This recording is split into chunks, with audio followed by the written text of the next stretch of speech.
Good morning বন্ধুরা। আজকে 30 তারিখ। আজকে আমাদের পুরী ঘোরা শেষ। আজকে আমরা বাড়ি ফিরে যাচ্ছি। এবার পুরীতে এসে আমি জগন্নাথ মন্দিরে পুজো দিতে পারিনি। প্রথমবার এটা এরকম হলো যে আমি পুজো দিতে পারলাম না। যাই হোক, পরের বার ঠাকুরের কাছে একটাই ইচ্ছা যে আমি যেন অবশ্যই পুজোটা দিতে পারি। আর এবার আমার হাতের যে অবস্থা দেখতেই পাচ্ছ, এটা আমার এবার প্রথম হয়েছে। মন্দিরে গেছিলাম পুজো দিতে, প্রণাম করতে, তখন এরকম পড়ে গিয়ে যাই হোক একটা অ্যাক্সিডেন্টে আমার হাতটাও এরকম হয়ে গেছে। এবার স্নানও করতে পারিনি সেই জন্যে। এখন আমরা বেরিয়ে যাচ্ছি হোটেল ছেড়ে। সকাল 6টায় আমাদের হোটেল ছেড়ে দিতে হবে, তাই বেরিয়ে যাচ্ছি। নিচে লাগেজটা রেখে দেবো, রেখে টিফিন করে তারপর আমরা বেরিয়ে যাবো। আমাদের ট্রেন হচ্ছিল সকাল 10টার সময়, ধৌলি এক্সপ্রেস। তাহলে যাই, চলো বেরিয়ে যাই। বাইরে বেরিয়ে তারপর তোমাদের সাথে কথা বলছি। বোনরা কোন দিকে আছে? ওরা নিশ্চয়ই বালিতে নেমে গেছে।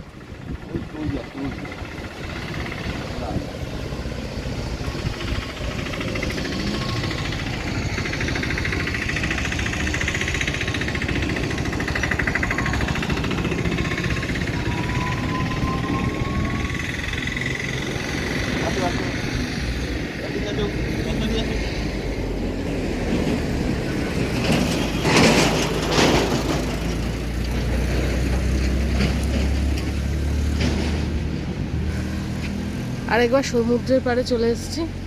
আবার কবে আসবো জানি না। একটু দাঁড়াই এখানে, তারপরে যাব টিফিন করতে। ঋষি এখানে বসে পড়েছে, ঋষির বাবা দাঁড়িয়ে আছে।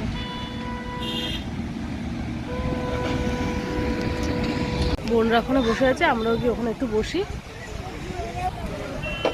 এই সেদিনকারে আসবো, এর মধ্যে আসাও হয়ে গেল, ঘোরাও হয়ে গেল, ঘোরার দিনও শেষ হয়ে গেল। ওদেরটা দিয়ে চলে যাক, আমি কিন্তু চলে যাবো।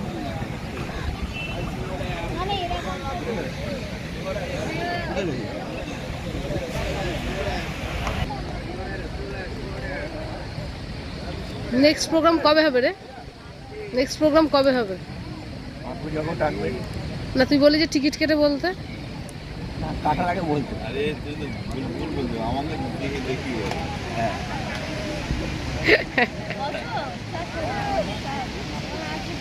যা বলি। এর পরের ট্রিপটা তুই কোথায় করতে চাচ্ছিস?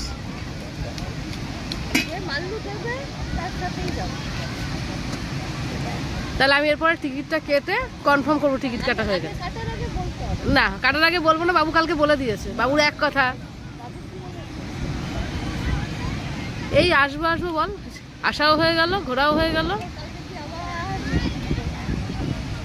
কালকে থেকে বাচ্চাগুলোর আবার সেই পড়তে যাওয়া, কি পড়েছে ভুলে যাওয়া, আর আমাদের তার পিছনে চিৎকার করা। আমরা এখানে ম্যাগি দিয়ে সকালে ব্রেকফাস্ট করছি। ব্রেকফাস্ট খেয়ে আমরা বেরিয়ে যাব।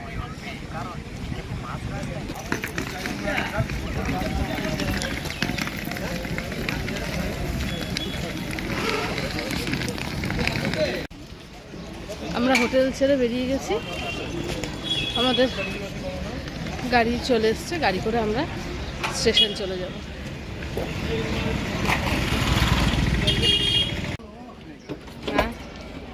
যেমন ভারী নেই আমার একটু ওটা করে দিবি দাদা, ওইটা দাও। এই তিন নি দাও।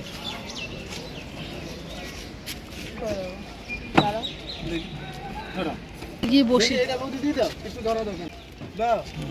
হবে এটা? হ্যাঁ, আমার ফটো তুলছো নাকি গো? হ্যাঁ, আমরা হ্যাঁ, কলকাতা ছাড়া এদিকে তো তিনটা জয় জগন্নাথ, জয় বলরাম, জয় সুভদ্রা। পুরী এখানেই শেষ, পরে আমরা কেদারনাথে যাচ্ছি সামনে। জয় কেদার। এবারের মতন আমাদের ইচ্ছা ছিল রামেশ্বরম যাওয়ার, দেখা যাক ভগবান কোথায় নিয়ে যায়। তাহলে এখন পুরী স্টেশনে যাই, তারপরে পুরী স্টেশন থেকে তোমাদের সাথে কথা হবে। একজন কম পাচ্ছি কেন?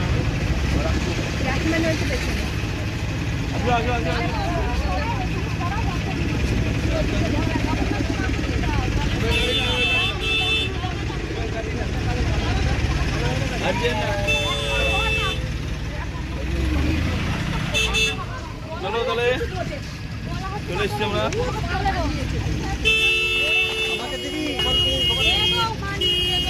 আমরা স্টেশনে চলে এসেছি।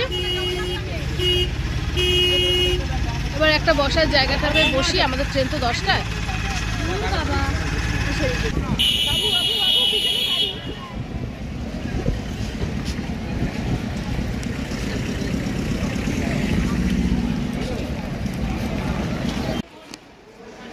আমাদের ট্রেন 2 নম্বরে দিয়ে দিয়েছে, ট্রেন দাঁড়িয়ে আছে, এখন সব আমরা ট্রেনে উঠবো।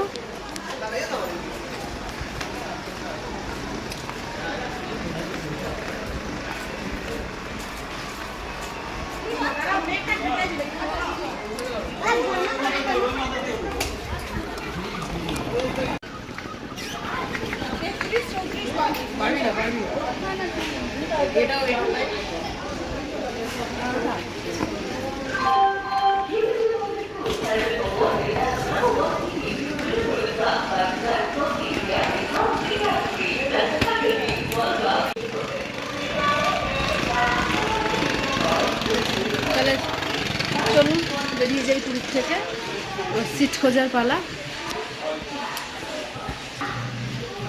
পেয়েছো আমাদের সিট?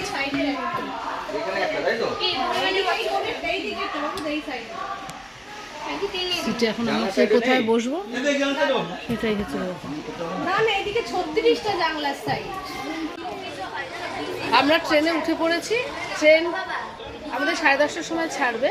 আমরা এরকম সিট পেয়েছি, দেখিয়ে দিচ্ছি কিরকম সিট পেয়েছি।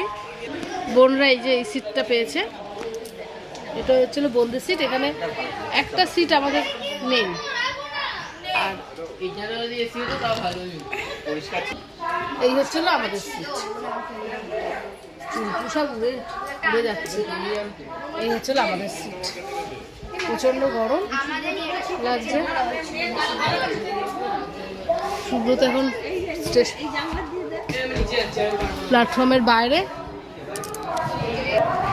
সুব্রত যে প্ল্যাটফর্মে কিছু কেনাকাটা করছে। গরমের ট্রেনে কেউ বসতে পারছে না, বাবু আর 2 বাবু ওদিকে ঘোরাঘুরি করছে, আর আমরা এখানে বসে আছি। রামেশ্বরম, রামেশ্বরম।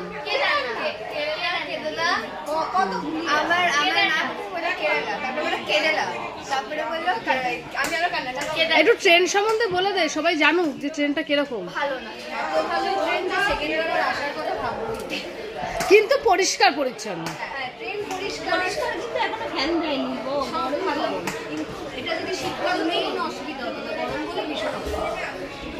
তবে পা রাখার জায়গা টায়গাগুলো বেশ অনেকটা। দেখো আমি আসার সময় বলেছি আর এখনো বলছি, আর দেখো ট্রেন দেখেছো কত পরিষ্কার, একদম পরিষ্কার পরিচ্ছন্ন। যেটা বলছিলাম, বলতে বলতে থেমে গেছিলাম, লোকজন সিট খুঁজছে তাই দেখতে গিয়ে, যে আমাদের মতন লোক উঠে খাওয়া দাওয়া করে একটু নোংরা করে, এটা যদি নোংরাটা না করে ট্রেনটা কিন্তু সত্যিই পরিষ্কার পরিচ্ছন্ন। গরমে তো একটু কষ্ট হবে, দেখো কীভাবে ঘামছি। ট্রেন চললে আবার অতটা গরম লাগবে না, দৌড়ে দৌড়ে এসছি তো স্টেশনে, তাই জন্য একটু বেশি গরম লাগছে। ট্রেন আমাদের ঠিক টাইম মতোই ছেড়ে দিয়েছিল। আমি একটু পরেই আবার ক্যামেরাটা অন করলাম। এখন আমাদের অবস্থা ট্রেনে দেখো কিরকম, সবাই ঝিমিয়ে পড়েছে, আর আমাদের একটু ঘুমিয়ে পড়েছে দিকে।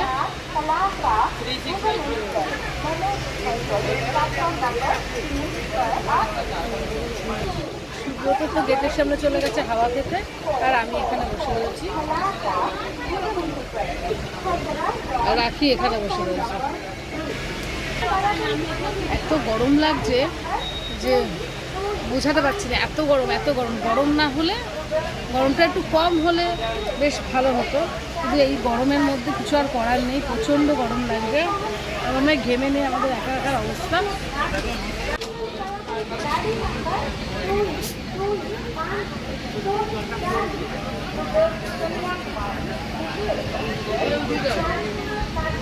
বললাম ট্রেনটা ভালো চলছিল, হঠাৎ করে এই যে এখানে দাঁড়িয়ে পড়েছে, বেশ অনেকক্ষণই দাঁড়িয়েছে, জানি না কতক্ষণ দাঁড়াবে, আবার কখন ছাড়বে সেটাও বলতে পারছি না।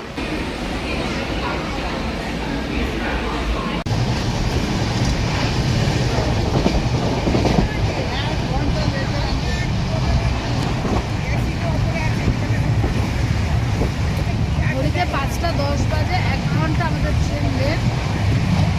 প্রচণ্ড বোর লাগছে বসে থাকতে ট্রেনে। আর বলছে সুপারফাস্ট ট্রেন, জানি না কেন সুপারফাস্ট বলছে, এত কষ্ট হচ্ছে। আর টিকিট কাটা রিজার্ভেশন সিটের উপর সাধারণ লোক উঠে ভিড় করে বসে থাকে, তাদের বললেও তারা সরছে না। আমাদের ট্রেন এখন খড়গপুর স্টেশনে দাঁড়িয়ে আছে, 8 ঘন্টা লেট ট্রেন। মাঝখানে বেশ টান ছিল, প্রথমে 1 ঘন্টা ছিল, এখন 8 ঘন্টা হয়েছে। আর বাড়ির থেকে যা খাবার এনেছিলাম পুরীতেও শেষ হয়নি, এখানেও শেষ হয়নি, মানে যাওয়ার পথেও শেষ হয়নি, সেগুলো ব্যাগেই রয়েছে, কিন্তু আমাদের বাইরে থেকে কিনে কিনে খালি খাওয়া হচ্ছে। এরপর থেকে আর কোনো দিন আমরা বাড়ি থেকে কোনো কিছু নিয়ে আসবো না, যতই নিয়ে আসি সেগুলো রয়ে যায় আর অন্যান্য জিনিস আমরা কিনে কিনে খাই।